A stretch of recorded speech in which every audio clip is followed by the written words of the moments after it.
नमस्कार, पुढारी ऑनलाईनमध्ये मी भाग्यश्री जाधव तुम्हा सर्वांचं स्वागत करते। कोरोनाच्या या संकट काळामध्ये प्रशासन युद्धपातळीवर काम करत आहे आणि प्रशासनाला मदत म्हणून पुण्यातील 278 मंडळांनी कोविड ट्रेसिंग सेंटर उभा केलेला आहे। गेल्या 1 महिन्यापासून ही मंडळं एकत्र येऊन हे काम करतात।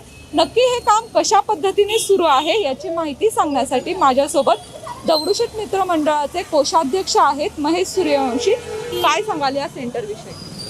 आपल्याला माहिती आहे की कोरोना ही जागतिक महामारी आलेली आहे आणि पुण्यामध्ये त्याचा संसर्ग मोठ्या प्रमाणामध्ये वाढलेला आहे। सुमारे 1 महिन्यापूर्वी हे कोविड सेंटर या ठिकाणी आम्ही सुरू केलं।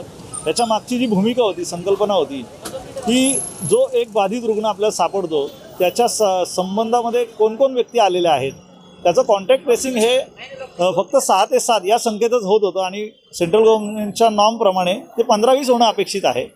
त्यामुळे आम्ही मंडळांनी असं सगळं ठरवलं की आपण काहीतरी मदत केली पाहिजे प्रशासनाला, कारण सलग 4 महिने प्रशासन राबतं आहे, दिवस रात्र राबतं आहे आणि परिणामकारक यश हे येत नाही आहे कारण संख्या अपुरी पडते आहे। म्हणून आम्ही कसबा विश्रामबाग क्षेत्रीय कार्यालयाअंतर्गत जो सगळा भाग येतो रहिवासी भाग, त्या साहेबांना आम्ही विनंती केली कॉर्पोरेशनच्या की तुम्ही ज्या भागामध्ये बाधित रुग्णाच्या कॉन्टॅक्ट ट्रेसिंग संदर्भात टीम तुमची पाठवता त्यावेळेला तुम्ही आम्हाला या सेंटरला कॉल द्या।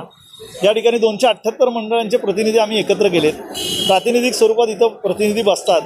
ज्या भागामध्ये बाधित रुग्णाचं कॉन्टॅक्ट ट्रेसिंग करायला ती टीम जाईल त्या भागातल्या गणेश मंडळाच्या 2 कार्यकर्त्यांना कॉल दिला जाईल आणि ते त्या टीमसोबत जातील, कारण त्यांची त्या भागात असणारी विश्वासार्हता याच्यामुळे कॉन्टॅक्ट ट्रेसिंग आपलं अधिक होऊ शकेल। त्या पेशंटला जर घरीच विलगीकरण करण्याचं जर सल्ला असेल डॉक्टरांचा तर आपण त्यांना कन्व्हिन्स करू शकतो आणि त्यांच्या मनामध्ये असलेली भीती स्थानिक माणसाच्या ही स्थानिक कार्यकर्ता आल्यामुळे कमी होऊ शकेल, कारण आपल्याला संकटकाळी हा मदत करू शकेल हा विश्वास त्याच्या मनामध्ये असतो। या किती रुग्णांना तुम्ही हे केले? आत्तापर्यंत 3,500 लोकांचं कॉन्टॅक्ट ट्रेसिंग या कोविड सेंटरच्या माध्यमातून झालेलं आहे।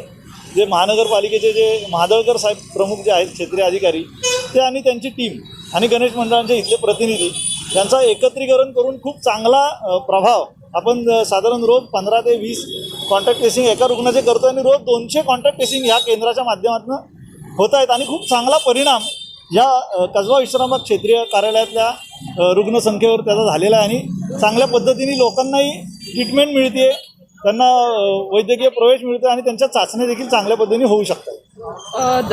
तुळशीबाग मित्रमंडळाचे कोषाध्यक्ष आहेत नितीन पंडित सर, काय? नमस्कार। आपल्या सगळ्यांना माहिती आहे की पुणे शहरामध्ये गणपती मंडळांची ताकद कार्यकर्त्यांची खूप मोठी आहे आणि या करोनाच्या पार्श्वभूमीवरती प्रशासनाला थोडीशी संख्या कमी जाणवायला लागली। त्यावेळेचे तत्कालीन विभागीय आयुक्त डॉक्टर दीपक म्हैसकर यांनी गणपती मंडळांची एक मीटिंग कॉल केली आणि त्यांनी सर्व गणपती मंडळांना आवाहन केलं की या संदर्भामध्ये पुणे शहरामध्ये महाराष्ट्रात पुणे शहर आणि मुंबईमध्ये खूप प्रादुर्भाव वाढतो आहे, तर गणेश मंडळांची काही मदत होऊ शकेल का?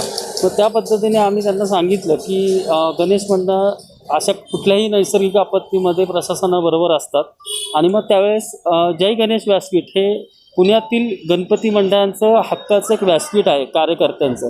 त्या व्यासपीठच्या माध्यमातून आम्ही इथे कोविड हेल्प सेंटर उभं केले आणि आपल्या सगळ्यांना माहिती आहे की करोनाची भीती लोकांमध्ये एवढी होती की प्रशासनाचे अधिकारी जर त्या नागरिकांमध्ये गेले तर तो अवेअरनेस नसल्यामुळं लोक सांगत नव्हती, परंतु ज्यावेळेस गणेश मंडळांचे कार्यकर्ते ह्यामध्ये सहभागी झाले त्यावेळेस नागरिकांमध्ये विश्वास निर्माण झाला की अरे या कोविड संदर्भामध्ये आपल्याला जर काही सिम्पटम्स आले किंवा शेजारी आले तर ते ह्या हेल्प केंद्राला मदतीसाठी सांगत होते, कारण गणेश मंडळांच्याबद्दल असणारी आत्मीयता अनेक विश्वासार्हता आणि त्या दृष्टिकोनात आत्ताच महेश भाऊंनी उल्लेख केला जवळजवळ 3,500 रुग्णांची ह्या कोविड सेंटरच्या माध्यमातून आपण प्रशासनाला माहिती दिलेली आहे।